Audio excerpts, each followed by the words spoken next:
Hi everyone, doing a quick check-in here to see how you're doing on day 7 of the Prosperity Meditation Experience. I want to talk to you today about the abundance mindset and what exactly that means.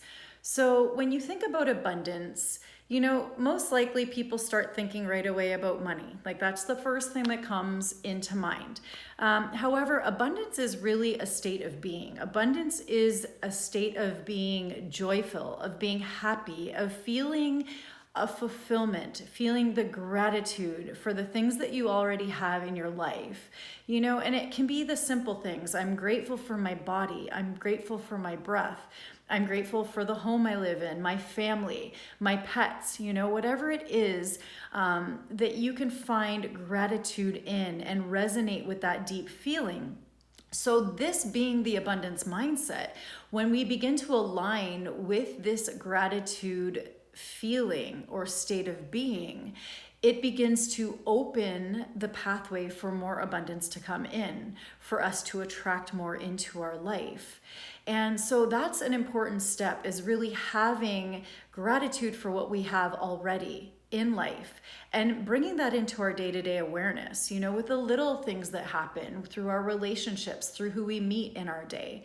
And then the other aspect of the abundance mindset is the fact that we come into a space of being abundant when we stop resisting, and resistance comes in many forms. Resistance can come in the form where you feel something big is about to happen and there's excitement there, but then you stop yourself and you play small or play safe. It's like you bring yourself back and don't dare to move beyond your own self-created limitations. And simply any limitation that happens in life starts in the mind. That's why it's so important to do a meditation practice or to do, whatever practice resonates for you, where you can begin to clear any of the mind's resistances. And, meditation works in a way that it starts to crystallize your consciousness. We essentially already are crystallized beings.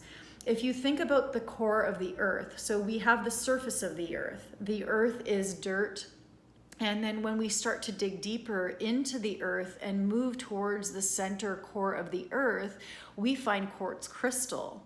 Now, what is quartz crystal? What does it do? It amplifies energy.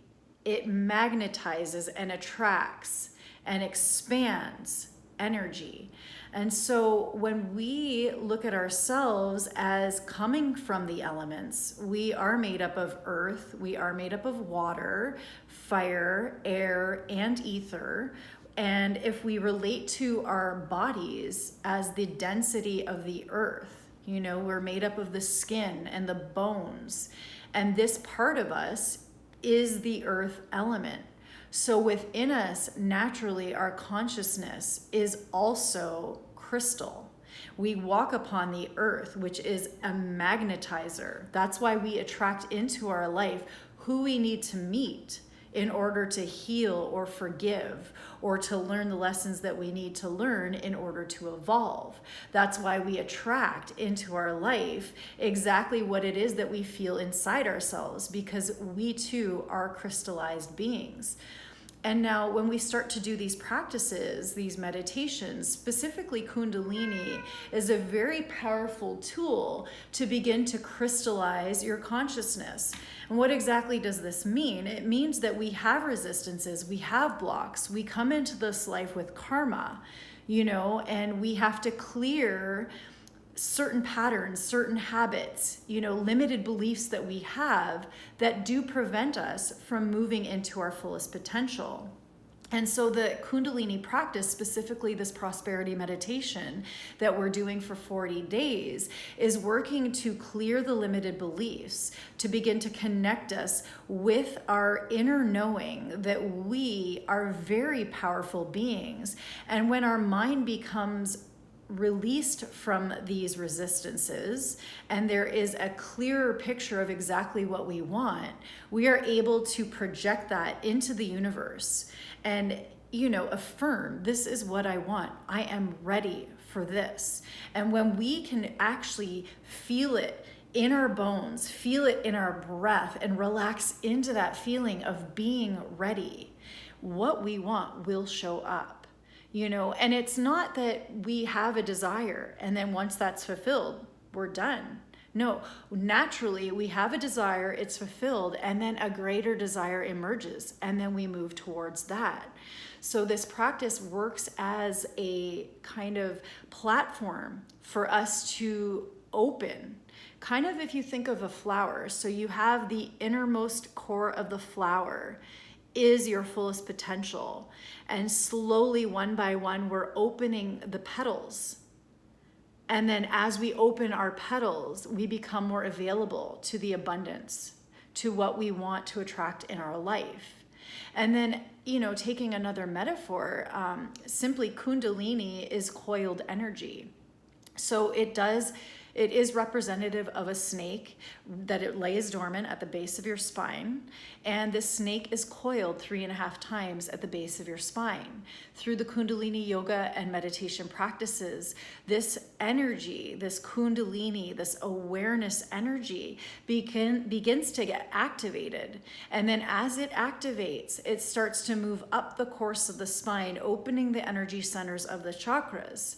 And so just like a snake, we begin to shed the layers of our skin, shedding the layers of resistance, shedding the layers of any of the traumas that we've had in our life. And we start to do this very deep, deep healing on a cellular level, on an energetic level. And then once we start to clean our consciousness from any of the darkness, any of the resistance, any of the negativity that usually we hold first within ourselves but project onto others, as we start to clean this pathway, we are open channels for abundance, and we can really truly have whatever it is that we want. But it's so important to start with the inner work, to do the self-healing, to look deep within, to really investigate the areas of discomfort where we're triggered, to really move and lean into that so that we can get a better understanding and awareness around why we are holding ourselves back. And then once we give that forth and heal and forgive, we are open to those infinite possibilities available to us from the universe. So I guess the biggest message in all of this is awareness is the key, a disciplinary practice, dedicated practice every day will allow that path to unfold and expand. And in essence, it is truly ourselves that must stand out of our own way.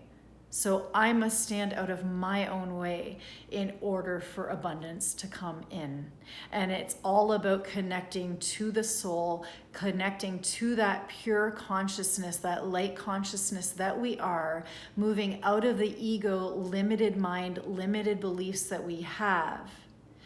And as you begin to experience this through the practice, every day it will become stronger and more clear about the next step that you need to take, about the next, where you want to go, where you want to be, what your purpose is. All of that begins to unfold. And it's not necessarily always a slow one step after the other. Sometimes you see the end result, and you don't necessarily have to know what each step is to get along the way. Usually the mind will come in and start to say, okay, well, if I do this, then it'll get me here. And then, if I meet up with this person, that might get me here. But it's really not about that. It's not about planning.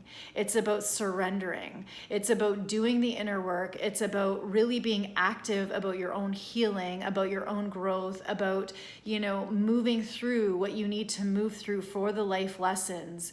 And then simply relaxing and surrendering into that, putting out exactly what you want when it is clear this is what you want. And then surrendering and affirming, I am ready. And once you release that resistance, and on that cellular level, on the consciousness level, you are ready. It will come. I always say, align yourself and the universe will deliver.